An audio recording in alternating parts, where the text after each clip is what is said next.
지금까지 제주도 섭지코지에서 기아의 K3, 저는 맥스페어 박성훈이었습니다. 가만히 있는 차에 괜히 CVT를 넣었어요. 2세대 K3의 가장 큰 변화는 연속기라고 할 수 있습니다. 결론부터 말씀드리면 정말 좋아요. 정말 좋아요. 정말 놀라울 정도로 좋습니다.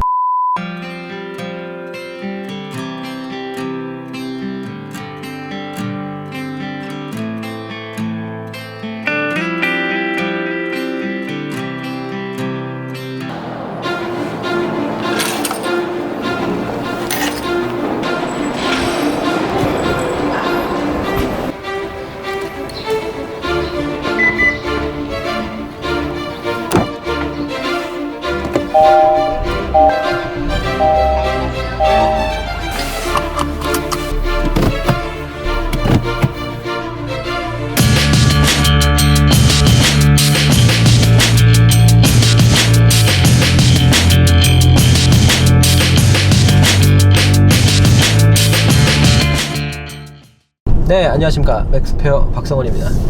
저희가 지금 2세대로 진화한 새로운 올류 K3를 타보고 있습니다. 지금 K3가 뭐 풀체인지가 되면서 뭐 많은 것들이 바뀌고 개선이 되고 했지만, 사실 가장 큰 차이는 엔진과 변속기의 변화라고 생각이 됩니다.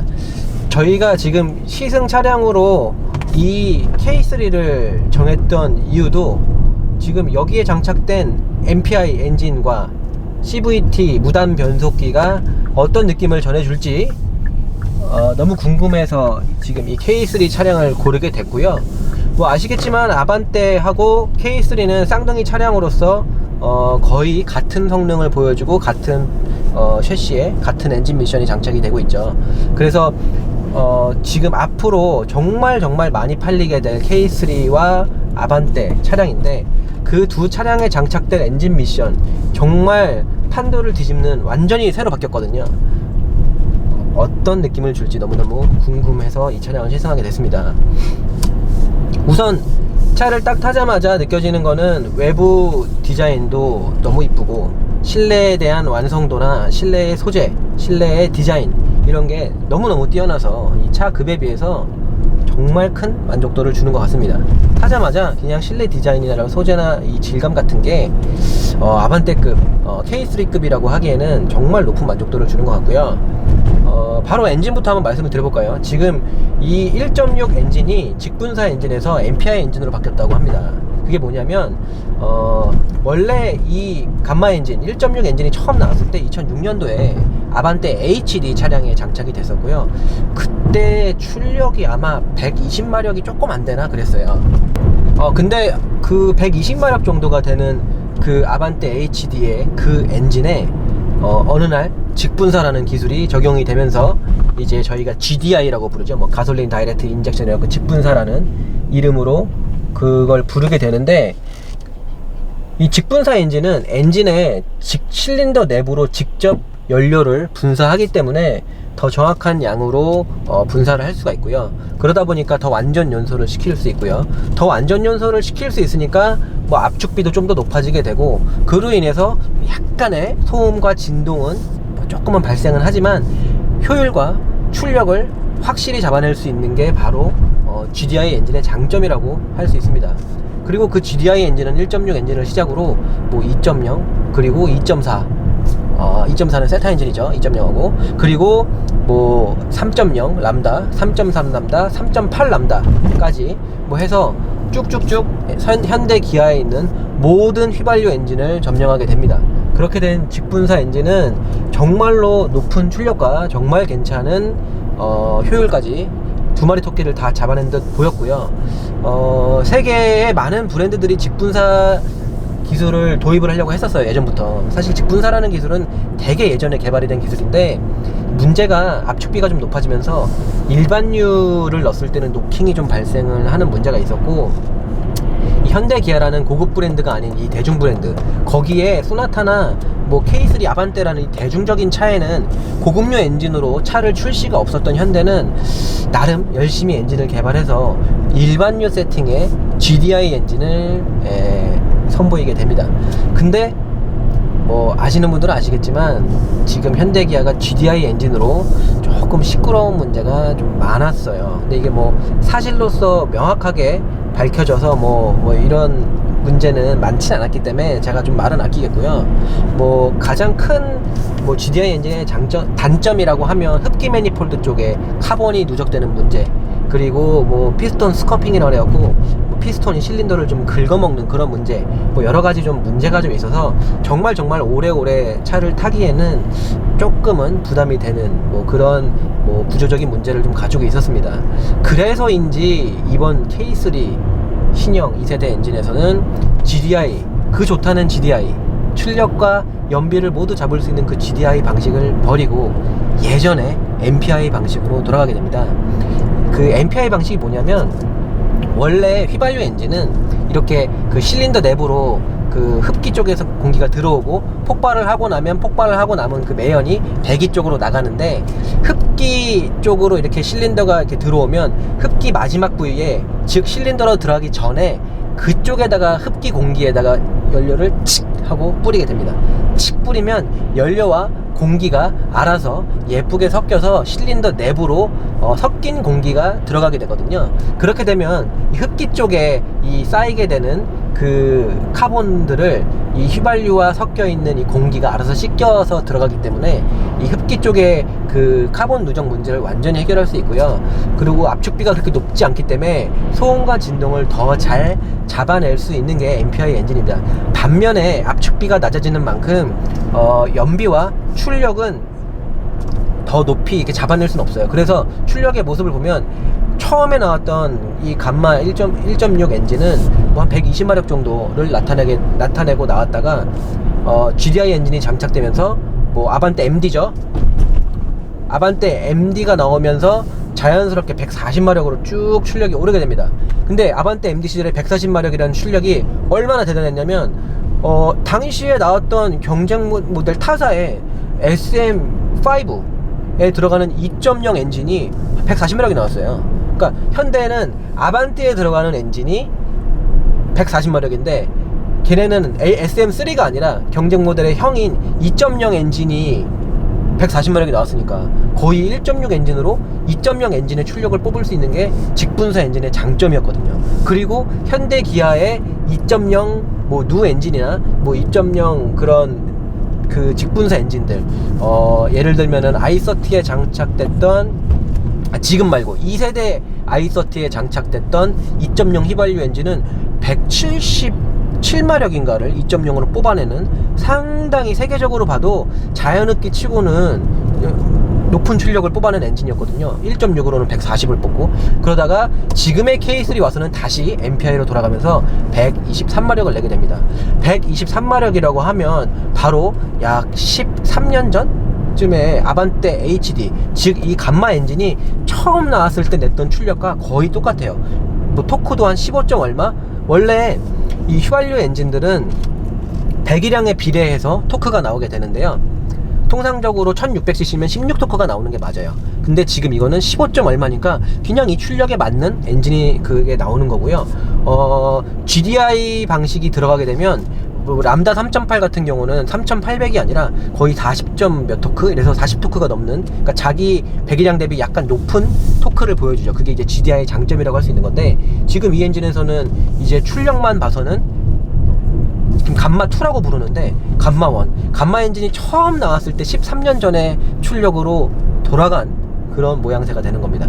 그러면 정말 운전했을 때 출력이 떨어진 게 느껴지느냐 라고 물어보신다면, 사실 이 차가 이렇게 뭐 밟는 엔진은 아니라서 그냥 이렇게 노멀하게 그냥 악셀 밟고 다닐 때는 잘 안 느껴져요. 그리고 악셀을 비벼도 어차피 140마력과 뭐 123마력이라는 그 17마력의 차이가 뭐 크진 않기 때문에 뭐 이 차만 이렇게 타고 다녔을 때는 그냥 제 생각에는 충분한, 뭐 충분하다고 말씀드리긴 그런데 이 급 엔진이 다 그러니까 뭐 이 급에서 뭐 다 그거고, 아니면은 뭐 아반떼 스포츠나 K3 뭐 GT라고 부르죠. K3에도 지금 2.1 이 휘발유 1.6 터보 엔진이 들어간다고 하는데 뭐 아반떼 스포츠 같은 204마력이 아니고서는 그냥 123마력의 이런 출력밖에는 선택권이 없기 때문에 그냥 충분한 것 같아요. 이 정도면. 예, 엔진 출력에 있어서 GDI에서 MPI로 돌아가서 더 출력이 너무 나빠졌다라는 거에 있어서는 저는 동의할 수 없고 그냥 비슷비슷하다. 그럼 반면에 그러면 MPI로 돌아가면은 뭐 소음과 진동을 잡는다고 했는데 정말 조용합니다.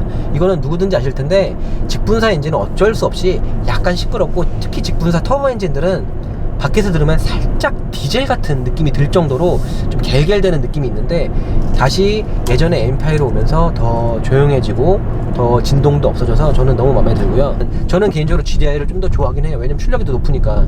제가 타고 있는 그 제네시스 쿠페 3.8도 직분사가 들어가면서 350마력이 나오거든요, 자연흡기로.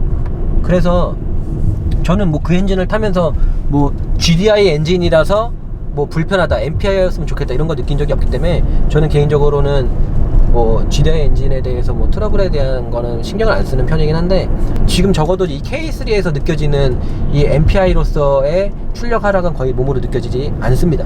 그래서 저는 뭐 전혀 문제가 안 된다고 보고, 오히려 더 조용해졌기 때문에 되게 저는 칭찬을 해주고 싶어요. 그냥 이 정도면 엔진 뭐 나 별점은 안 매기는데 뭐 이 정도면은 그냥 별 4개. 왜냐면 어차피 이런 엔진이니까. 뭐 출력 이렇고 조용하고 그럼 뭐 할 거 다 했죠. 그리고 제가 뭐 엔진 설명드릴 때 뭐 자주 말씀드리는 뭐 엔진 리스폰스가 어떠냐라고 본다면, 이게 바로 휘발유 엔진의 표준의 그런 리스폰스가 아닌가 하고 저는 개인적으로 생각이 됩니다. 중립에 넣고 계기판 한번 가볍게, 계기판 보이죠? 자, 악셀 밟으면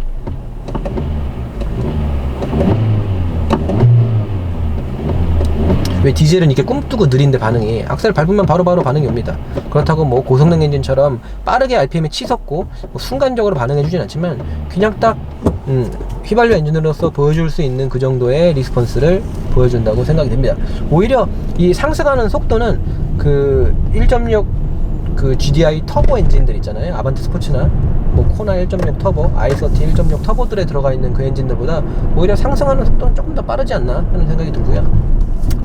하지만 우리가 아반떼 스포츠도 시승을 했었고, 바로 어제는 코나 1.6 터보 휘발유도 시승을 했었고, 근데 이제 제가 터보 엔진을 타면 되게 마음에 들어 하는 것 중에 하나가 저RPM에서 고특화가 나온다 했잖아요. 그래서 출력이 추월이 편하다고 했는데, 지금 보면은 얌전히 가다가 내가 지금 만약에 추월을 할 거야. 악셀 좀 밟잖아요. 잘 봐. 악셀 밟으면 RPM 떴죠, 3천까지. 근데 안 나가, 차가. 왜냐면 얘는 2000에서 3000까지 RPM을 올려도 3000에서 나오는 토크가 얼마 안 돼. 그러니까 이 차가 나타내는 15점 얼마, 그냥 넉넉 잡고 16이라는 토크는 6000rpm을 가야 나오는 토크예요, 거의. 그러니까 이 자연흡기 엔진은 RPM이 6000까지 가야, 고회전으로 가야만 최대 토크와 최대 마력을 뽑아낼 수 있고, 저RPM에서는 좀 빌빌댈 수밖에 없거든요. 그러니까 추월을 할 때는 RPM을 끌어올려서 엥하고 시끄럽게 해야지만 그나마 뭐 한 13, 14 정도에 해당하는 토크가 나오는 거고요. 2000, 3000에서의 토크는 아마 뭐 정확히 제가 다이나모미터로 재본 건 아니지만 2, 3000에서는 뭐 토크가 10 나오려나? 10 안 나오나? 그 정도인 거고, 뭐 아반떼 스포츠나 코나 1.6 터보 휘발유 같은 거는 그냥 1500부터 4500까지 27 토크가 나오는 거예요. 27 토크. 자연흡기로 치면은 2.7 엔진에서 나오는 토크가 나오는 거지. 지금 계속해서 제가 MPI 엔진에 대해서 말씀을 드리고 있는데, 저는 사실 현대기아가 이 애기들 있잖아요. 이 아반떼나 K3, 소울, 스토닉 뭐 이런 작은 애기들급의 1.6 엔진, 1.6 자연흡기를 대신에 저는 1.4 터보로 갈 줄 알았거든요. 그 i30에서는 선택이 가능하잖아요. 그 1.4 터보 엔진. 글로 갈 줄 알았는데 의외로 1.6 MPI 방식을 택했습니다. 아마도 GDI 엔진에 대해서 조금은 그런 게 있지 않나 하는 생각도 좀 들고요. 그리고 사실 1.4 터보로 갔으면 하는 저에는 좀 바람이 있었거든요. 왜냐면 1.4 터보로 가면 뭐 출력은 한 뭐 140마력 또는 150마력쯤에서 뭐 이렇게 높지 않은 터보 엔진이지만, 터보 엔진으로 가면서 저RPM에서의 그 토크를 넉넉하게 뽑아줄 수 있는, 그게 상당히 장점이었거든요. 그러면은 아반떼 스포츠처럼 1.6 터보 아반떼 스포츠가 27 토크를 내는데 그만큼은 못 뽑더라도 사실 저 RPM에서 뭐 한 1500부터 한 4500까지 사실 한 20 토크 초반만 뽑아줘도 훨씬 우수하거든요. 추월 가속이 편한데 지금은 낮은 RPM에서는 이 자연흡기는 뭐 한 10토크 내밖에 나올 수 없기 때문에 추월을 할 때는 아무래도 조금 불편은 할 수밖에 없는 것 같고, 뭐 낮은 배기량의 차를 타는 만큼 정말 내 차는 낮은 배기량이구나, 토크가 얼마 안 되는구나를 뭐 어쩔 수 없이 몸으로 그냥 계속 느끼면서 탈 수밖에 없는 것 같습니다. 뭐 이 MPI로 갔다고 해서 조용해진 건 느껴지고 출력 차이는 별로 느껴지지 않기 때문에 이로써 저는 충분한 합격점을 줄 수 있을 것 같고요. 그리고 지금 이 1.6 MPI 엔진, GDI 아니죠, 말 조심해야 되죠. 이 1.6 MPI 엔진은 저희가 사실 어제도 저 코나를 시승할 때는 1.6 직분사 터보 엔진을 시승했는데 회전 질감, 고회전 질감이 1.6 그 직분사 터보 엔진은 별로라고 제가 말씀드렸는데, 지금 이 1.6 MPI 엔진도 요거는 고회전 질감이 부드러우면 좋기를 바라면 저의 욕심일까요? 조금 안 좋아요. 한번 이렇게 매뉴얼 모드에 놓고 기어 변속을 내려갖고 뭐 한 5000rpm까지 조져보면 막 엔진 터질 것 같고, 이 별로 듣기 안 좋은, 정확하게 13년 전에 제가 아반떼 HD를 처음 타봤을 때 주는 그 느낌, 엥 하고 막 터질 것 같은데 차는 안 나가고, 코나나 아반떼 스포츠는 이 상황에서 막 시원하게 나가줬지만 시원하게 나가주는 맛도 없는, 근데 뭐 스포츠카도 아니고, 지금 2급의 부드러운 고회전 질감을 바라는 건 조금 욕심이겠죠. 하지만 그렇다는 거. 지금 이 2세대 K3가 CVT 무단 변속기 미션으로 변경이 됐다고 제가 말씀을 드렸습니다. 지금 엔진도 GDI에서 MPI로 돌아섰고, 6단 자동 변속기에서 지금 CVT 무단 변속기를 채용을 했는데, 사실 엔진의 변화보다는 변속기 변화가 훨씬 더 큽니다. 정말 저는 현대 기아가 이 K3 그리고 아반떼 2급에 CVT를 넣을 거라고는 전 생각도 못 했거든요. 그냥 6단 미션 갖다 계속 쓸 줄 알았는데 지금 CVT를 넣었어요. 대박인 거예요. 좋다가 아니라, 사실 옛날에 현대 기아가 더블 클러치 건식 7단 만들어서 여기저기 넣고 지금 아반떼 스포츠 그리고 어제 시즌했던 코나 이런 데 들어간 거 보고도, 야, 현대 기아가 DCT를 만드네, 참 이런 생각도 했었는데, 지금 뭐 잘 굴러가는 6단 미션을 계속 더 우려먹어도 뭐 누가 욕하지 않거든요. 별로라고 하지 않고, 경쟁 모델 대비 그 6단 미션 떨어진다고 하지도 않는데, 와, 이 뭐 가만히 있는 차에 괜히 이 CVT를 넣었어요. 그래서 이 차를 평가함에 있어서 가장 저도 신경을 쓰고 본 부분, 그리고 이 차의 가장 2세대 K3의 가장 큰 변화는 정말 변속기라고 할 수 있습니다. 핵심입니다. 핵심. 결론부터 말씀드리면 정말 좋아요. 정말 좋아요. 정말 놀라울 정도로 좋습니다. CVT는 사실 닛산 계열, 르노 계열에서 좀 많이 사용하는데, 여러분들 알고 계시는 닛산의 알티마 있잖아요. 알티마가 CVT 미션이 들어가거든요. 뭐 옛날에 혼다도 좀 사용했었는데, 이 CVT 미션을 넣으면 변속 충격이 없죠. 변속을 안 해요. 무단 변속기, 단수가 없기 때문에 변속을 실제로 안 해요. 그래서 변속 충격 자체가 아예 구조적으로 있을 수가 없고요. 그 변속을 안 하는 만큼 로스가 없잖아요. 그래서 효율이 좋습니다. 그래서 부드럽고 그 연비가 좋다는 그런 장점이 있지만, 단점은 이질감이 좀 있어요. 이질감. 특히 재미있는 운전을 하려고 악셀을 밟아보면 좀 어머머 얘 왜 나와, 어머머. 여러분 제주도는 여러분 제주도는 정말 위험한 곳이에요. 흰색 하허호가 널렸는데 어린 친구들이 상당히 많습니다. 조심하세요.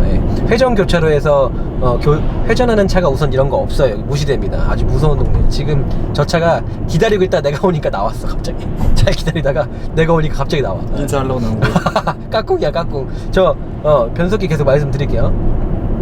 무단 변속기는 갖고 있는 장점이 충격이 없고 효율을 잡아낼 수 있지만, 단점은 이질감과 재미가 없어요. 운전 재미가 완전히 없기 때문에 사실 운전을 좋아하는 사람, 이렇게 좀 다이나믹한 운전을 좋아하시는 분들이나 차를 조금 아시는 분들은 CVT 미션을 별로 좋아하지 않습니다. 굉장히 거부하시는 그런 미션이 CVT 미션이고요. 그리고 CVT는 톱니가 맞물려서 동력이 전달되는 게 아니라 벨트 타입, 즉 이렇게 뭐 쟁반 같은 생긴 게 두 개가 뭐 이렇게 두 개가 도는데 그 사이에 이 기어비만 연속적으로 바뀌기 때문에 이 벨트가 걸려 있거든요. 뭐 옛날에는 고무 벨트 쓰다가 지금 이 차 같은 경우는 뭐 메탈 재질로 되어 있는 그런 벨트를 쓰고 있고요. 근데 뭐가 됐건 이 벨트가 동력을 전달하기 때문에 고출력 차량에는 이 CVT를 쓸 수가 없습니다. 고출력 차량에 이 CVT를 쓰게 되면 순간적으로 이 엔진이 휙 하고 돌면 벨트가 슬립이 일어나요. 그래서 이 고출력을 전달하기에는 한계가 있거든요.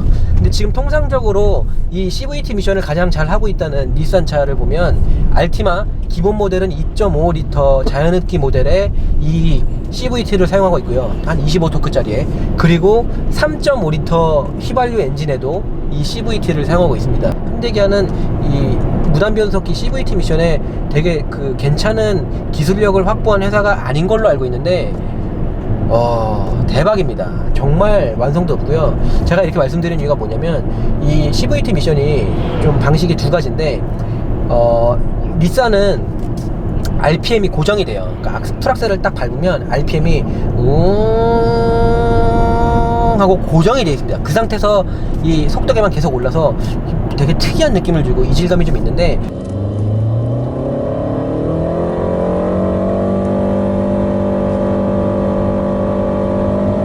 근데 일부 CVT 미션들은 이 CVT의 이질감을 없애기 위해서 마치 뭐 단수가 있는 것 마냥 자기가 좀 이렇게 RPM도 좀 뚝뚝 떨어지면서 변속하는 흉내를 내요. 갖고 그래서 이 변속될 때 RPM 떨어지는 거 있잖아요. 그런 맛을 인위적으로 내는데 지금 이 K3가 그렇고요. 그 인위적인 맛이 정말 이질감 없고 마치 자기가 정말 그 단수를 가진 몇 단인 것처럼 그렇게 변속을 하기 때문에 정말 똑똑하고 정말 이질감 없는 CVT 미션인 것 같아요. 이거는 CVT라고 얘기 안 해주고 차 주면 정말 모를 것 같아요. 이 정도는 몰라. 내가 봤을 때 웬만큼 차 좋아하고 차 좀 아시는 분들도 이거 CVT라고 얘기 안 하고 차 주잖아? 이거 몰라. 그리고 제가 이 차를 또 칭찬한 이유 중에 하나, 매뉴얼 모드로 딱 빼잖아요? 그러면 볼래? 스포츠 모드로 바뀌어. 그렇지. 가운데로 바꾸면 지금 현재 모드, 이거 뭐고 에코 모드로 바뀌는 게 아니고 에코, 스마트, 컴포트 있는데 항상 말씀드리죠. 에코 모드는 뭐다? 기름을 아끼기 위해서 낮은 RPM을 사용하는 거. 스마트 모드는 뭐다? 멍청한 모드, 바보 모드. 그 다음 모드 컴포트는 뭐다? 그냥 이거 뭐지? 스마트, 컴포트, 에코는 뭐지? 똑같은 거 아닌가? 굉장히 난감한데? 매뉴얼 찾아보는 걸로. 매뉴얼 찾아봐도 이게 무슨 차이야? 낮은 RPM 유지하는 거 아니야? 에코, 스마트, 그러니까 이거 다 무시하면 돼. 그냥 여기는 내가 봤을 때는 에코 모드 놓는 게 맞는 것 같고, 이거 드라이버 셀렉터를 이 옆으로 빼서 매뉴얼 모드를 사용하게 딱 빼면 스포츠 모드가 떠요. 자동으로 드라이브 모드 스포츠. 이게 스포츠 모드야. 드라이브 모드 버튼을 눌렀을 때 눌러서는 안 돼. 눌러서는 스포츠 모드가 안 뜨다가 이거를 하면 에코, 스마트, 컴포트만 왔다 갔다 해. 보면 알겠지만 에코, 컴포트, 스마트 이 세 가지만 왔다 갔다 해. 그런데 이거를 여기서 옆으로 빼면 스포츠가 되는 거야. 근데 옆으로 빼서 스포츠 모드가 바뀌는 난 현대기아 차를 처음 봐. 원래 옆으로 딱 빼면 현대기아는 스포츠 모드가 아니라 매뉴얼 모드야. 그래서 지금 여기 한번 찍어줄래요? 여기 계기판에 보면 D레인지에 있으면 D모드잖아요. 보이지? D모드. 네. D모드인데 옆으로 빼면 스포츠니까 S로 바뀌어. 여기서 하나 내리면 그제서야 매뉴얼로 가는 거야. 근데 원래 현대기아는 옆으로 딱 빼면 숫자가 떠. 바로 스포츠 모드가 아니라 그냥 숫자가 떠. 현재 단수 그게 뜨는데 이거는 S 모드가 뜨고, S 모드에서 이걸 만지면 그제서야 단수가 뜨는 건데, 이런 방식이 뭐 내가 옛날에 탔던 인피니티도 이런 방식이었고, 지금 현재 ZF8단을 사용하는 BMW도 이런 방식을 쓰고 있거든요. 옆으로 빼면은 이게 뭐 DS 모드라고 해서 스포츠 모드가 되는 그런 모드를 사용하는 좀 브랜드가 몇 개 있는데, 저는 정말 칭찬해주고 싶어요. 별거 아니거든요. 만들기 정말 쉽거든요. 돈도 안 들어요. 근데 이런 게 이제 조금 신경을 쓰는 거지. 젊은 분들은 스포츠 모드 할 때 굳이 이걸 누르기보다는, 그리고 버튼을 언제 눌러서 돌려야 되잖아. 내가 스포츠를 바로 누를 수 있는 게 컴포트에 있으면 스포츠를 가기 위해서 버튼 방식이라면 이렇게 눌러서 몇 번을 눌러서 스포츠로 가야 돼. 몇 번을 눌러서. 근데 이거는 언제든지 스포츠 모드를 하고 싶으면 옆으로 빼면 스포츠잖아. 그리고 제가 아까 말씀드렸지만 무단 변속기잖아요. 무단 변속기는 단수의 변화가 없기 때문에 지금 방금 몇 단 했는데 몇 단이 뭐냐, 지금 이 차는 강제로 자기가 마치 일반 팁트로닉 변속기인 것처럼 단수를 흉내를 낼 수 있고요. 한번 볼래요? 지금 이거 봤을 때 옆으로 스포츠 모드를 빼고 하나 단을 내리면 RPM이 올라요. 하나 더 하면 더 올라요. 3단 2단 5천까지 가. 내리면 5천 넘어서까지 간다고. 근데 5천 넘어서까지 갔을 때 엔진 브레이크가 걸리냐? 걸립니다. 현대 기아의 7단 DCT보다 엔진 브레이크가 더 잘 걸려요. 근데 이 CVT 미션들은 이 고토크가, 고출력의 고토크가 이 미션 쪽에, 즉 다시 말해서 이 벨트 쪽에 걸리는 걸 부담스러워해요. 왜냐면은 벨트 슬립이 일어날 수 있고 그쪽에 내구성이 가장 약하기 때문에 CVT 미션은 원래 이렇게 내려서 이렇게 5,500까지 한 번에 뛰어서 이 엔진 브레이크를 잡는 거에 굉장히 소극적일 수밖에 없는데 현대 기아의 7단 DCT가 그렇거든요. 근데 이거는 그렇지가 않아. 오히려 현대 기아의 7단 DCT가 더 소극적이야. 걔네는 내리면 RPM은 뛰지만 바로 엔진 브레이크를 안 걸어줘. 조금 있다가 한 1, 2초 있다가 뒤늦게 클러치를 미트시켜서 그제서야 엔진 브레이크가 쓱 걸리는데 얘는 내리면 바로 걸려. 다시 한번 보여줄래요? 그리고 원래 현대 기아는 미션이 좀 약한 파트였기 때문에 현대 기아의 미션들은 여기서 갔지. 4단, 3단 이 정도 가잖아. 여기서 내리면 가, 안 가? 원래는 안 가. 원래는 여기서 내리면 무시한다고. 왜? 현대기아의 기존의 미션들은 내구성이나 이런 문제 때문에 이 엔진 브레이크를 걸었을 때 한 번에 막 5천 넘어서까지 가는 거를 좀 소극적으로 좀 별로 좋아하진 않았거든요. 엔진 보호 차원에서 다운시프트를 많이 허용하지 않았는데 지금은 내리막길이 좀 심하거든요. 봐봐, 지금 4단인데 내리면 이봐 5천까지 가잖아. 그리고 엔진 브레이크 걸려. 나 지금 내리막길인데 앞에 봐봐, 앞에 찍어줘봐요. 내리막길이잖아. 그 엔진 브레이크를 걸면서 내려갈 수가 있어. 이게 CVT가 이렇게 해주는 미션이 정말 없거든요. 그리고 그 닛산의 그 똑똑하다는 그 CVT 미션도 이 수동 모드를 지원하지 않아. 수동 모드는 3.5에만 지원하고 2.5 미션엔 지원을 하질 않아. 그래갖고 2.5 미션을 재밌게 운전하려면 방법이 없어. 옆에 있는 버튼을 눌러서 RPM을 띄울 수는 있는데 그거 말고는 이렇게 다이나믹하게 운전할 수 있는 방법 자체가 없어. 그냥 얌전히 운전하는 거 말고는 방법이 없어. 근데 비록 지금 저희가 시승하고 있는 K3는 123마력으로 출력이 형편없이 낮지만 그냥 1.6 엔진으로서 보여줄 수 있는 출력밖에 나타내고 있지 않지만 여기에 조합된 CVT, 정말 운전 재미랑은 거리가 멀 것 같은 이 CVT는 오히려 정반대로 이 부족한 출력의 이 K3의 이 운전 재미를 훨씬 더 극대화시켜주고 있는 요인입니다.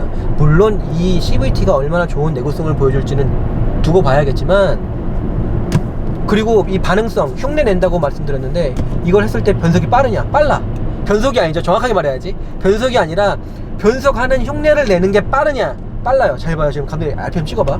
내가 지금 이 토글로 쳐볼 테니까 RPM 찍고 있죠? 네. 잘 봐. 내려, 올려, 내려, 업, 다운, 업, 다운, 업, 다운. DCT보다 빨라.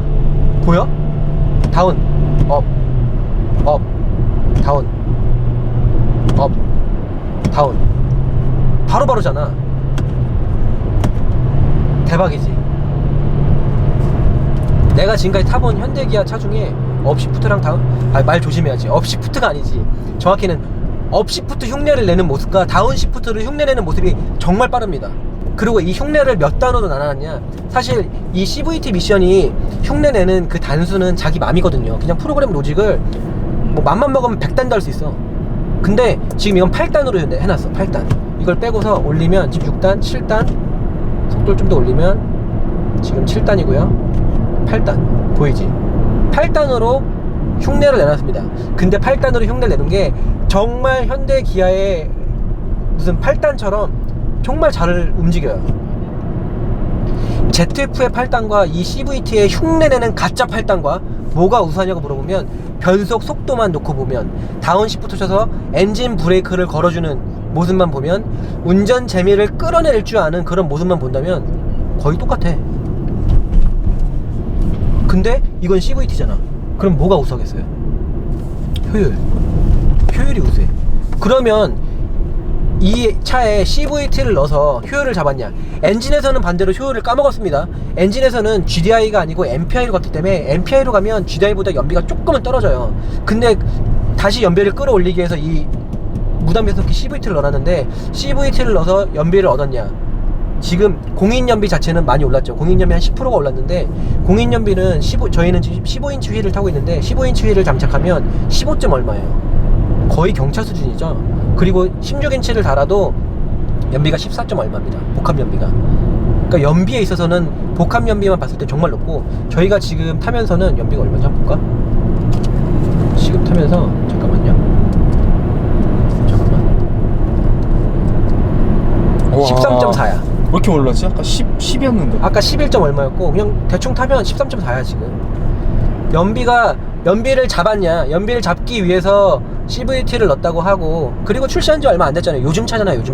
요즘 차로 오면서 정말로 뭔가를 얻었냐 라고 물어보신다면, 저는 확실한 연비를 얻었다고 말씀드릴 수 있을 것 같아요. 확실하지, 이 정도면. 진짜 높다. 나 막 밟아보기도 하고 얌전히 가기도 하고 이래저래 타봤는데, 그냥 이렇게 저렇게 탔을 때 연비가 13점 얼마고, 이 말은 내가 만약에 고속도로 올려놓고 100 정도로 정속 주행하면은 뭐 한 15, 16 정도는 뭐 우습게 넘을 것 같은데? 가솔린인데. 근데 물론 옛날에 1.6 GDI 엔진도 6단 미션 들어간 거, 그 아반떼나 K3들도 그냥 아무 생각 없이 고속 주행해서 적당히 달리면 17, 18까지 뽑아냈는데, 제가 봤을 땐 정말 그거보다 10% 이상은 더 뽑아낼 것 같아요. 네. CVT 미션은 자기의 그 효율을 높이기 위한 본질에도 정말 충실하고요. 운전 재미를 끌어내는데도 정말 확실해요. 내가 여기서 가다가 힘은 딸리지만 탈 거야. 옆으로 뺀 다음에 뭐 와인딩을 탄다, 뭐 이렇게 그냥 이러면 되는 거야.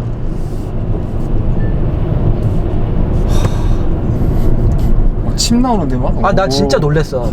현대기아는 CVT 미션을 잘 못해요. 왜냐면 잘 못한다기보다는, 죄송해요, 함부로 내가 평가하면 안 되지. 현대기아는 CVT 미션에 경험이 적어요.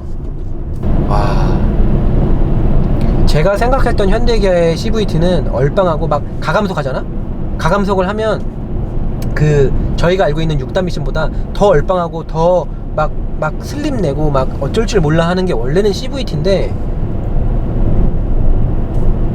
더 가혹 조건에서 막 미친듯이 변화를 주면 물론 어떻게 대응할진 저는 잘 모르겠어요. 근데 적어도 제가 지금 와인딩에서 느껴보고 그냥 시내에서 막 악셀 밟아보고 이렇게 난리를 쳤을 때는 충분히 받아주다 못해 제가 느껴본 현대기아의 미션 중에 오히려 더 우수합니다. 나 이렇게까지 괜찮은 CVT 미션을 왜 일반 미디어 매체들에서 이렇게까지 빨지 않았을까 하는 그런 의문이 들어요. 칭찬은 했는데. 근데 무조건 좋다고 하니까 어차피. 너 같으면 너 예의 없어? 너 예의 있어 없어? 나 예의 존나 예의 많지. 그러면은 내가 너 초대해서 근데 그 호텔이야. 새로 나온 차 맘대로 타게 해줘, 공짜로. 제가 꼭 드리고 싶은 말씀은, 처음으로 지금 이 아반떼급의 이 현대기아가 장착한 지금 듣보잡 생초면, 네? 현대기아 아반떼급의 K3급의 그 6단 미션 그거 말고 CVT라고요? 지금 뭐 닛산 말하는 거 아니고요? 닛산 써니 말고, 닛산 알티마 말고, 닛산의 맥시마 말고, 현대기아가 지금 K3 아반떼의 CVT라고요? 정말 낯설죠. 안 그래도 현대기아에 대한 좀 믿음이 크진 않으실 텐데, CVT라고 하면 괜히 슬립 나고 내구성 더 떨어지고 정말 멍청하고, 오직 이 효율만을 위해서, 기름만을 아끼기 위해서 이렇게 움직일 줄만 알고 조금 재밌게 운전했을 때 완전히 실망감 줄 거라고 생각하시는 분들, 완전히 잘못된 생각입니다. 한번 타보세요.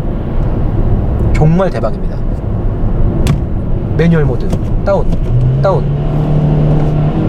업, 다운. 근데 다운하면 진짜 엔진 브레이크가 걸려, 강력하게. 확실히 멈춘다. 근데 얘는 단이 없잖아. 가다가 다운, 그리고 치고 나가면 바로 출력은 낮지만, 비록 토크는 15점 얼마밖에 안 되는 낮은 토크지만 지금 3단에서 5000rpm이거든요 이게 스포츠 드라이빙이잖아. 이게 스포츠보드잖아. 플러스 마이너스 빼고 RPM 고정시킨 다음에 계속 고RPM만 사용해서 조지는 거, 이거잖아. 이게 가능하다면 스포츠 드라이빙에는, 재미있는 드라이빙에는, 펀 드라이빙에는 전혀 문제가 안 됩니다. 물론 CVT는 출력의 한계는 있겠지만, 제가 감히 말씀드리는데 지금 이 정도의 똑똑함, 이 정도의 반응 속도, 업다운 속도가 이 정도의 업다운 속도라면 정말 그 미션 슬림만 안 나잖아? 그러면 벨로스터에는 장착해도 돼. 그래도 사람들이 그런 고성능에 장착해도 충분히 운전 재미 끌어내면서 칭찬할 것 같아. 오히려 효율이 좋으니까. 하지만 벨로스터행 같이 그 2.0 휘발유 터보로 35토크가 넘는 그런 고출력 차량, 근데 뭐 35토크를 떠나서 사실 2.0만 돼도 이런 CVT 미션은 그 아직은 경험이 부족한 현대기아한테 약간 부담스러운 엔진입니다. 그 토크가 좀 높아지기 시작하고 출력이 올라가면 벨트기 때문에 구조적으로 슬립이 날 수밖에 없어요. 슬립이. 그래서 이 고출력 엔진에는 사용할 수 없어서 그게 너무 아쉬울 뿐이고요. 내 생각에는 이 정도 CVT의 똑똑함과 이렇게 이질감이 없는 CVT라면 그냥 현대기아의 전 차종에 장착해도 될 것 같아. 오히려 그럼 칭찬받을 것 같아. 효율 좋다고. 그리고 그럼 발진 가속, 그 가속 성능에서는 원래 CVT가 어떨 것 같아요? 가속 성능이 원래 CVT는 그 슬립만 내지 않으면 발진 가속도 좋아요. 나쁘지 않아. 왜냐면은 효율이 좋다는 게 뭐야? 까먹는 게 없잖아. 로스가 없잖아. 로스가 없기 때문에 되게 그 발진 가속도 되게 빠르거든요, CVT 미션은. 근데 지금 이거 저희가 제로백을 재봤거든요. 근데 저는 당연히 제 머릿속에 이 1.6 휘발유 엔진들은 10초 초반? 이렇게 생각했는데, 제가 10초 초반이라고 할 때, 그러니까 저 육남동한테 물어봤어요. 너 이거 제로백 얼마 나올 거 같냐? 딱 물어봤더니 뭐 한 9점 얼마? 8점 얼마 이러는 거예요. 아니야, 9에서 10 사이라고. 9에서 10 사이. 미안해, 알았어. 여기서 11에서 12. 9에서 10이라고 그래갖고, 너 진짜 차를 모르는구나. 야, 이런 차들은 원래 10초 당연히 넘어. 9초 때 들어오면 빠른 거야, 오히려 이런 차들이. 8초 때면 진짜 빠른 거고. 딱 그랬는데 웬걸 재봤더니 9.6? 9.7? 그러니까 평균적으로 9.7이 나왔습니다, 제로백이. 제가 많이 큰 거죠, 그래서. 123마력 1.6 자연흡기 아반떼 K3급이 제로백이 9초대에 들어온다는 거는 우수한 겁니다. 예, 전혀 미션에 로스도 없는 거고, 엔진이 할 일을 다 한 거를, 그 엔진이 할 일을 받아서 CVT 미션은 어디다 까먹지 않고 삥땅 안 치고 그대로 바퀴에 전달 잘 했다는 증거가 제로백으로 드러나는 게 아닌가, 저는 이렇게 생각을 하고요. 물론 차량의 성능을 이렇게 보는 데 있어서 제로백이 전부는 아니고 극히 일부분이지만, 저는 이 차의 평가에 있어서 딴 거 다 필요 없고 미션에 대한 평가만 하면 될 것 같아요. 가장 큰 변화가 미션이었고, 가장 궁금한 변화가 미션이었는데, 그 궁금한 변화였던 CVT 무단 변속기 채용은 정말 이 차에 잘 어울리고 성공적이었습니다. 저는 오히려 닛산처럼 3.5 엔진에도 장착을 하잖아요. 닛산은 30토크가 넘는 것도 감당을 할 수 있는데, 빨리 좀 더 높은 출력까지 감당할 수 있는 그 CVT를 개발해서, 못해도 한 소나타급, 못해도 한 소나타나 한 그랜저 한 2.4 엔진급까지는, 한 200마력까지는 이 CVT 미션을 장착해 주는 게 어떨까. 아반떼 스포츠 같은데 이 전후진 불편하잖아요. 전후진 할 때, 주차할 때 변속 느려서 불편한 그 7단 DCT 미션, 그리고 가다스다 할 때 울컥거리는 그 미션, 오히려 그 이질감이 더 커요. 7단 DCT 미션하고 이 CVT 미션하고 하면 이 CVT 미션이 훨씬 우수합니다. 잘 봐라. 다운, 업, 다운, 업, 다운. 이 반복되는 거에도 말을 잘 들어. 업, 다운, 업, 다운, 업, 다운, 업. 미친놈 같지? 계속 이렇게도 말 다 들어. 다운, 업, 다운, 업. 계속해도 다 말 들어. 정말 우수해. DCT랑 이거랑 하면 뭐 정확히 재보는 건 아니지만 난 변속이 이게 더 빠를 것 같고 못해도 똑같아. 그렇다면 과연 DCT를 써야 하는 이유가 뭐냐. 운전 재미인데 운전 재미가 이게 더 뛰어나. 말 다 듣잖아. 얘가 못하는 게 뭐야. 오히려 그건 7단이지만 얘는 8단으로 흉내를 내. 정말 우수한 미션이라고 저는 생각이 되고요. 이분들은 정말 현대 기아에서 이거 아마 현대 파워텍에서 만들었을 것 같은데 이거 만드신 분들 그리고 이 하드웨어를 소프트웨어 로직으로 조율하신 분들 적어도 이거 로직을 조율한 분은 이 자동차에 대해서 정말 완벽하게 알고 계신 분인 것 같아. 근데 보통 이렇게까지 안 해주거든. 이걸 뺐을 때 스포츠 모드 바뀌는 거 이렇게 보통 여기서 지금 3단인데 여기서 2단 내렸을 때 5천까지 가잖아. 원래는 현대기아는 이렇게 안 해. 여기서 내리라고 하면 무시해. 그러니까 if RPM이 4000일 때 다운을 치면 다운 후에 가야 되는 RPM이 5000이라면 무시하게끔 그렇게 코딩을 해놓는다고. 근데 이거는 5000까지 한 번에 가게끔 코딩을 해놓잖아. 이렇게 허용을 했다는 것 자체가 자동차 미션의 본질이 뭔지, 자동차 미션이 어떻게 해야 재밌고 어떻게 해야만 CVT라는 이질감을 완전히 없앨 수 있는지를 정확히 잘 알고 있는 것 같습니다. 제가 지금 CVT 변속기 미션 설명이 정말 길어지고 있는데 사실 설명이 길다기보다는 뭐가 우수한지를 제가 계속 말씀을 드리는 것 같고, 뭐 오르막길 오를 때 뭐 슬립 없어요? 그냥 최고. K3 신형 아반떼가 CVT 미션 때문에 부족하지 않을까, 운전 재미가 없지 않을까, 이질감이 있지 않을까 싹 접어두시고요. 기존에 있던 6단 미션보다 훨씬 뛰어난 미션이 장착됐다고 생각하면 됩니다.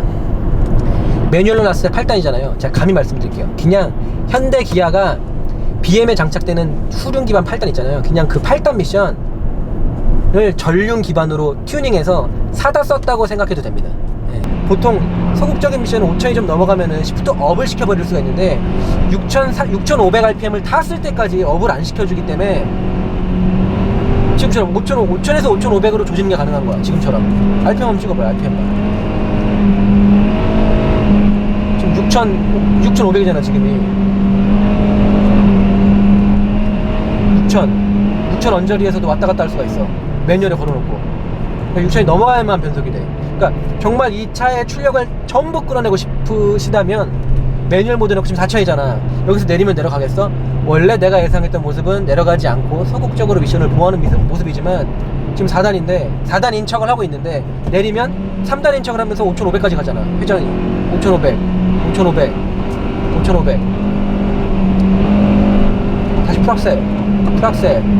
풀악셀 이렇게 RPM을 정말 6000 넘어서까지도 모든 출력을 끌어내면서 운전을 할 수 있다는 거. 이렇게 정말 CVT의 장점이라고 할 수 있습니다. 이것도 매뉴얼 모드가 되는 것 뿐만 아니라 매뉴얼 모드인 상태에서 다이나믹한 운전을 할 때 정말 운전자가 6500rpm을 넘길 때까지 악셀을 밟아야지만 시프트 업을 시킨다는 거. 따봉. 그리고 또 하나 장점이 뭐냐면 이게 이렇게 이질감이 없다고 했잖아요. 이질감이 왜 없냐면 계기판 한번 찍어줄래요? 계기판 잘 봐. 잠깐만.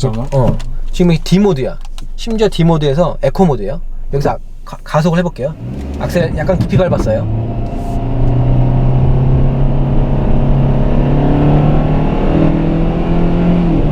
봤지? 변속하는 척. 이 변속하는 척이 너무 이질감 없고, 그럼 풀악셀을 해서 가속했을 때는 스포츠 모드에 놓고 풀악셀 해볼게요. 얼마나 척을 잘 하는지. 갔다가 풀악셀 6500 넘어. 6500쯤 잉 할 때 잠깐씩 그 엔진음이 딱 끊기면서 정말 변속을 하는 것 같은 거. 이 맛. 지금 시속 50이거든요 지금. 1단이야 1단. 와 6000 5500 6000 와 6500을 500 조금 안 돼서 6300쯤 갔을 때 2단으로 시프터.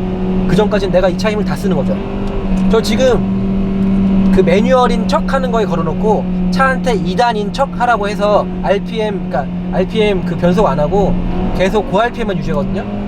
지금 6000이에요. 6000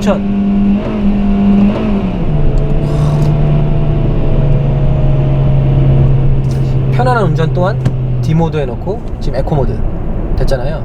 에코 모드 딱 해놓고 하면 1100rpm 부드럽게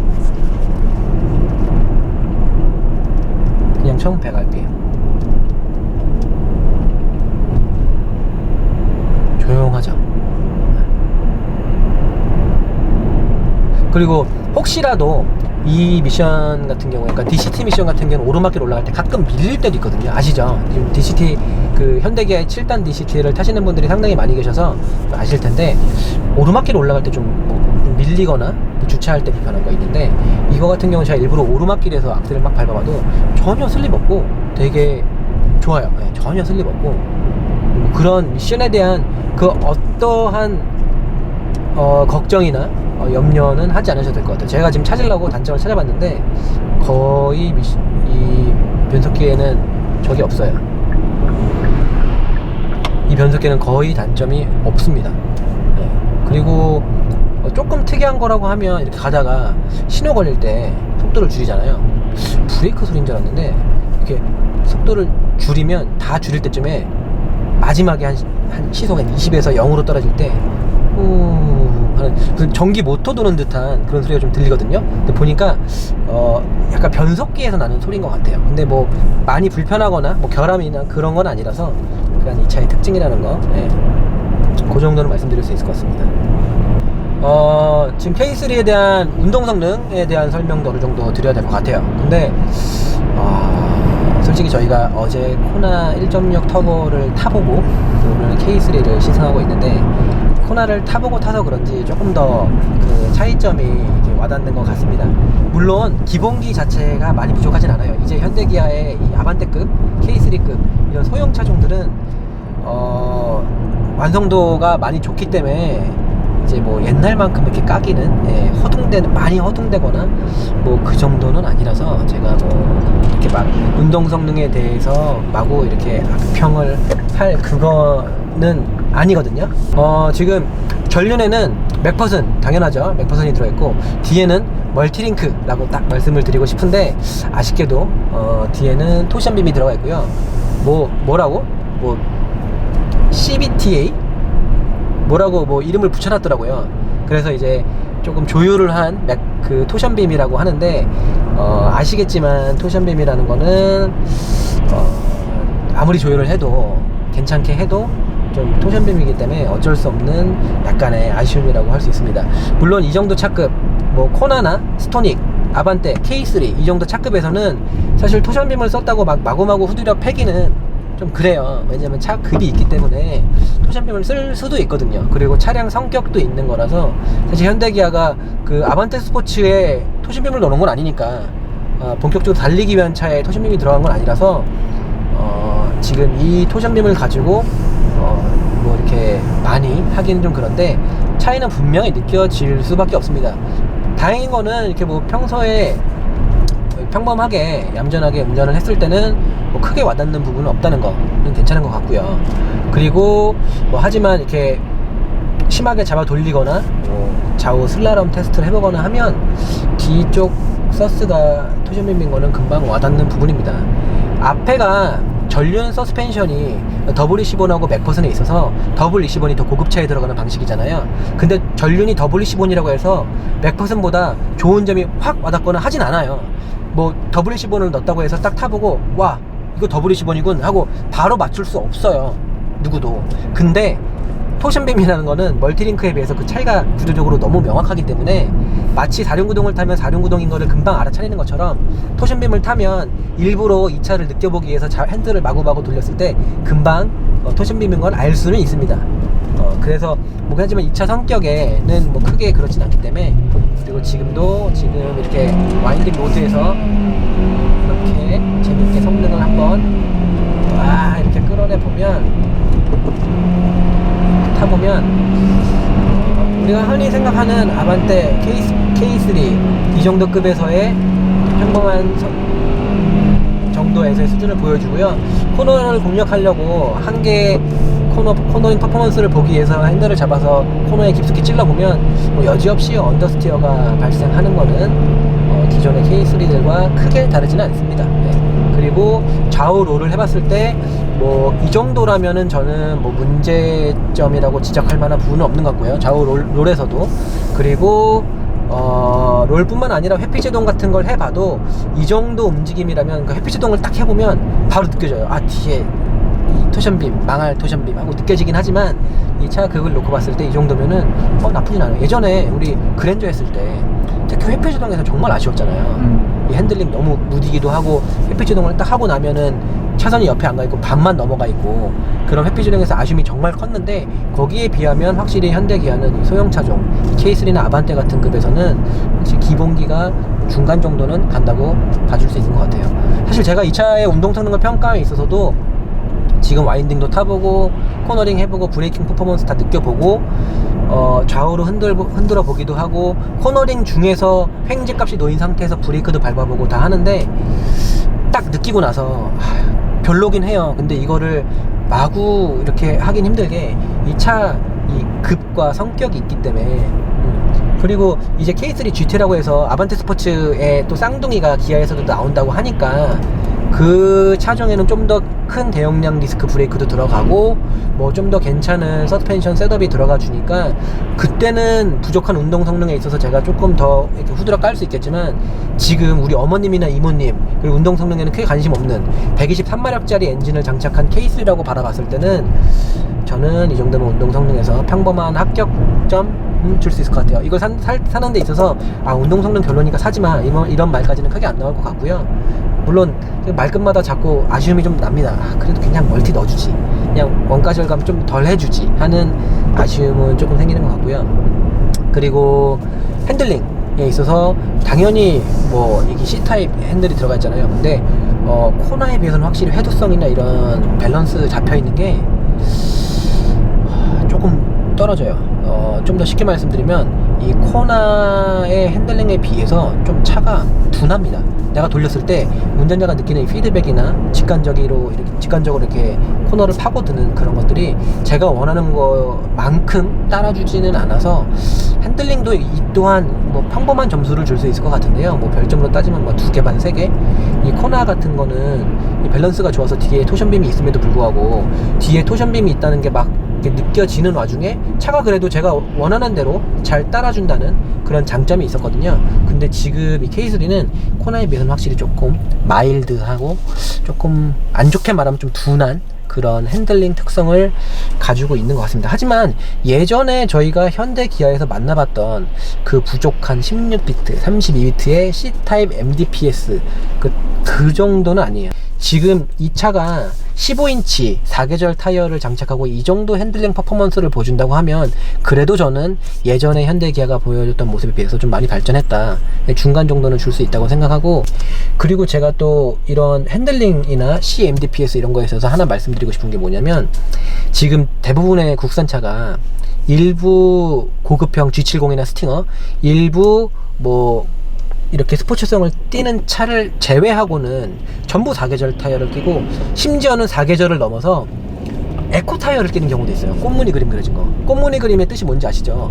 이 차는 기술을 써서 접지를 떨어뜨린 타이어, 즉 마찰력을 떨어뜨린 타이어, 즉 마찰을 떨어뜨려서 연비를 끌어올린 타이어라는 뜻이거든요. 심지어 그런 접지력 떨어지는 타이어를 장착하는 그런 경우도 있는데 이런 4계절을 낀 상태에서 운전을 하다가 아무런 변화 없이 휠 타이어 서스펜션 그대로 두고 타이어만 썸머로 바꿔도 핸들링 특성이 많이 바뀌어요. 왜냐면 잡아 돌릴 때마다 이 좀 더 괜찮은 접지력을 이용해서 언더도 조금 덜 나고 조금 더 날카롭게 내가 원하는 대로 파고들 수 있는 그런 모습을 보여주기 때문에 만약에 지금 여기 K3에 장착된 이 CMDPS가 나는 내가 느끼기에는 조금 부족하다, 난 조금 더 날카로웠으면 좋겠다라고 생각하시는 분이 있다면 타이어를 썸머로 바꿔보시는 걸 저는 추천을 드리고요. 지금 제가 K3의 퍼포먼스에 대해서 어느 정도 좀 설명을 드리고 있는데 조금 전에는 제가 그 브레이크 밸런스가 좀 아쉽다고 말씀을 드렸고요. 또 하나 브레이크에 있어서 조금 독일차 대비 아무리 차 급이 좀 아반떼급 K3급이라고 해도 독일차 대비 이렇게 아쉬운 모습 중에 하나가 아무래도 좀 디스크에 대한 또 변형이라고 말씀을 드릴 수 있어요. 최근에 시승했던 많은 차들도 그렇고 현대기아 차에서 뭐 요즘에는 몇몇 괜찮은 모델들도 나타나고 있지만 아직까지는 노멀 모델들에서는 디스크 변형이 굉장히 쉽게 일어나고요. 그렇다고 공격성 있는 패드도 아니고 전혀 소음도 없고 제동거리를 막 끌어내는 퍼포먼스 브레이크 패드가 아님에도 불구하고 고속에서 이렇게 브레이킹을 하면 너무너무 쉽게 디스크 변형이 오는 거, 그거는 좀 아쉬운 것 같아요. 그게 독일차와의 가장 큰 차이점인 것 같고요. 제가 정말 괜찮다고 생각하는 브레이크 성능은 일단 브레이킹 퍼포먼스에 있어서 밸런스가 잘 맞는 거가 첫째인 것 같고, 두 번째는 브레이크 디스크인 것 같아요. 아무리 그냥 반복 제동을 하고 고속 브레이킹을 해도 변형 없는 디스크, 그게 정말 저희가 원하는 좋은 브레이크고, 또 변형 없는 디스크가 들어가 있어야 만에 하나 내가 좀 브레이크 퍼포먼스를 끌어올리기 위해서 튜닝을 하더라도 패드만 조금 좋은 걸로 바꿔주면 되거든요. 근데 지금 이 정도 브레이크 디스크면 정말 얌전하고 모범생 같은 브레이크 패드로도 변형이 오는 판에 괜찮은 그 메탈 성분이 좀 함유된 좀 괜찮은 이 브레이크 패드로 교체를 하게 되면 한 방에 디스크 변형이 와버리니까 그런 면에서는 좀 브레이크 디스크도 좀 아쉬운 것 같아요. 앞으로 향후에 개발되는 이런 운동 성능과 상관없는 차들도 조금 더 괜찮은 브레이킹 밸런스 그리고 괜찮은 브레이크 디스크를 채용해주면 어떨까 하는 그런 생각이 좀 듭니다. 서스펜션에서는 사실 가장 중요한 거는 얼마나 딱딱하냐, 물렁하냐, 이게 승차감 훼손이 될 수도 있는 거라서 되게 중요한 부분인데요. 지금 타고 있는 K3는 딱 타면 서스펜션이 조금 기존에 뭐 예전에 현대기아 차들에 비해서는 조금 단단한 서스펜션이 채용되어 있습니다. 그래서 이렇게 강하게 뭐 핸들링을 타각을 줘서 한쪽 서스를 막 눌러보지 않으면 그냥 직진 주행 중에 이 잔진동이 올라오고 요철 같은 거를 밟았을 때 느껴지는 잔진동, 그리고 일상생활 속에서 방지턱을 넘고 했을 때는 살짝 탄탄한 거구나 라는 게 느껴지고요. 근데 뭐 아반떼 스포츠의 그런 거는 탄탄함이 아니고 그냥 개 딱딱함이니까 그런 거에 비해서는 훨씬 마일드한 성능이긴 한데, 이 서스펜션이 마일드하냐 좀 탄탄하냐라고 물으신다면 저는 살짝 탄탄하다는 말씀을 드리고 싶고, 그리고 지금 지금도 잔진동 과속 방지 이 우둘투둘하는 게 지금 바닥에 있는데 잔진동에 이렇게 막 올라오죠. 잔진동을 약간은 들여보내는 그런 지금도 보면은 탄탄한 서스펜션이 채용이 되어 있는 것 같고요. 뭐 이로 인해서 토션빈 같은 경우는 사실 승차감에서도 좀 떨어지는 부분이 있어서 뒷좌석에 타거나 하면 잔진동 부분이 앞좌석보다는 조금 더 올라오는 모습을 보여줄 수밖에 아마 없을 것 같아요. 그리고 고속 안정감이라는 부분도 요즘 현대기아가 일정 영역까지는 굉장히 잘 해내고 있죠. 일정 영역이라면은 뭐 한 170, 180까지는 현대기아 차들도 요즘에 출력 높은 차가 많아서 쉽게 올라가기도 하고, 그 속도에 올라서서도 뭐 고속 안정감이 뭐 쉽게 크게 떨어지는 모습을 보여주진 않기 때문에 이 정도면은 뭐 차급이랑 차 출력을 놓고 봤을 때 고속 안정감은 뭐 충분하다고 생각이 됩니다. 예전에 뭐 아반떼 HD 그리고 아반떼 MD 시절에는 조금 아쉬운 부분도 있었는데 그런 부분에 대해서 많이 개선이 된 것 같고요. 또 이 개선된 서스펜션의 어떤 이런 조율 세팅 능력이나 뭐 핸들링 능력, 많은 것들이 이런 뭐 고속 안정감에 일조를 하는 거겠죠. 그리고 이렇게 괜찮게 세팅이 된 서스펜션, 약간은 탄탄한 서스펜션이라고 하더라도 조금 아쉬운 부분이 있다고 하면 고속에서의 어떤 핸들링 타각이나 무엇보다 노면 변화라고 할 수 있는데요.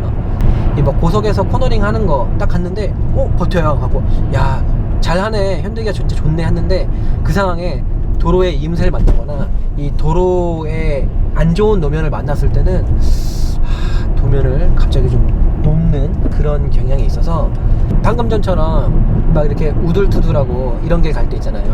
그럴 때 특히나 뒷좌석의 승차감이 좀 훼손이 될 수밖에 없어요. 그 토션빔이 또 하나 약간 설명을 드리자면, 토션빔이 왜 안 좋냐, 멀티링크가 뭐고 토션빔이 뭐냐 그러면, 멀티링크는 이 후륜을 말씀드리는 건데, 후륜 쪽에 바퀴가 두 개 있잖아요. 뒤쪽에 뒷바퀴가 두 개 있으면 만약에 가다가 직진을 하다가 오른쪽에만 웅덩이가 있어서 덜컹하고 바퀴가 하나 빠져야 되면 그 멀티링크는 가다가 오른쪽 바퀴만 덜컹하고 빠져요. 이 오른쪽 바퀴의 덜컹거림이 왼쪽 바퀴에 영향을 1도 주지 않습니다. 물론 오른쪽 바퀴가 깊이 빠져서 차체가 기울어질 정도라고 하면, 그렇다고 하면은 물론 그 좌측 바퀴에도 영향을 약간 주겠지만, 근데 토션빔은 좌우가 연결이 돼 있어요. 아무리 잘 세팅을 했다고 하더라도 좌우가 이 빔 하나로 연결된 상태에서 이 오른쪽 끝에 이 쇼겁이랑 스프링이 들어가고요, 왼쪽에 따로 들어가기 때문에 어쩔 수 없이 오른쪽 바퀴가 움직이면 왼쪽 바퀴가 그에 따라서 약간의 움직임, 그로 인한 왼쪽 바퀴의 노면 접지 면적 차이를 보일 수밖에 없어요.